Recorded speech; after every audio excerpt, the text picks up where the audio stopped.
Sur Terre, seul 2,5% de l'eau est douce, et c'est elle qui permet le développement de la vie.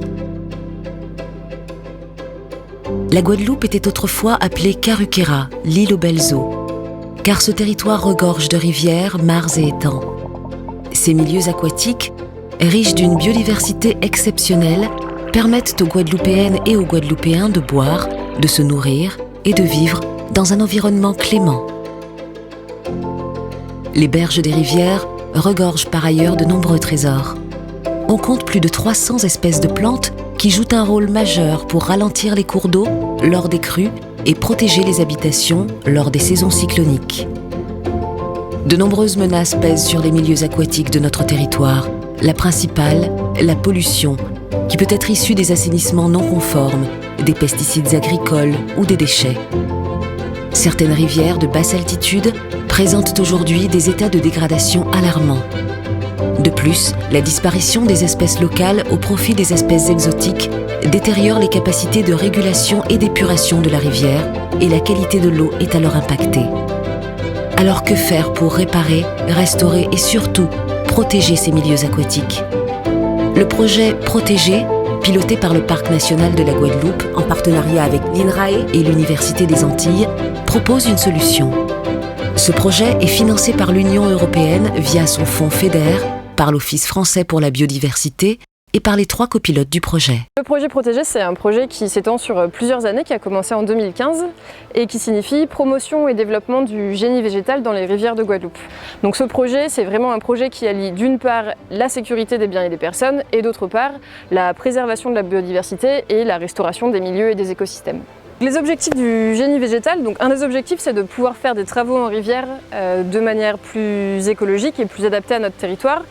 Ce projet il a commencé en 2015 donc avec pour les premières années toute une phase d'étude des rivières et des forêts qui bordent les rivières et a permis de conclure à une quarantaine d'espèces qui potentiellement pourraient être utilisées pour faire du génie végétal. La phase 2 de ce projet, c'est une phase qui est plus ambitieuse, qui se dit très bien, on part de ces 40 espèces et puis le but du jeu, ça va être vraiment de tester concrètement est-ce que ces espèces marchent ou pas et comment on fait du génie végétal en Guadeloupe. Du coup, là, on a à peu près 26 espèces, donc on a choisi principalement des espèces d'arbres sur tout notre cortège parce qu'on pense que sur les espèces herbacées, on aura beaucoup moins de problèmes à les multiplier de façon végétative. Et donc là, on a planté plusieurs boutures de 26 espèces d'arbres, donc 26 espèces ligneuses, pour essayer d'avoir une première idée de dans quelle mesure ça peut bouturer ou non. C'est un projet qui se veut aussi plus large que la Guadeloupe parce que les îles de la Caraïbe sont différentes et se ressemblent, elles sont soumises aux mêmes aléas climatiques, aux mêmes risques, aux mêmes problématiques d'érosion des berges et ce projet a donc un volet caribéen qui vise à dire ce qu'on va développer ici en Guadeloupe, on va aussi le partager à l'échelle de la Caraïbe.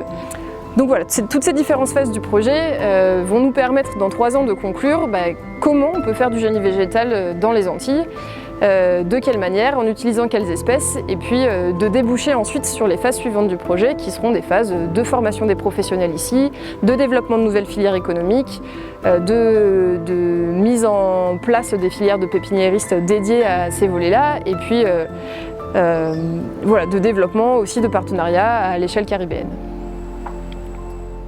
La réussite de ce projet permettra de protéger les berges des rivières en utilisant des techniques de génie végétal et à plus long terme, de restaurer nos écosystèmes dégradés. Grâce à l'implication de l'ensemble des acteurs du territoire et grâce à une prise de conscience de la population guadeloupéenne, nous pourrons ensemble stopper la dégradation des milieux aquatiques et retrouver notre île aux belles eaux. Car c'est cette richesse naturelle qui fait de la Guadeloupe un des 34 territoires les plus précieux en termes de biodiversité à l'échelle de notre planète.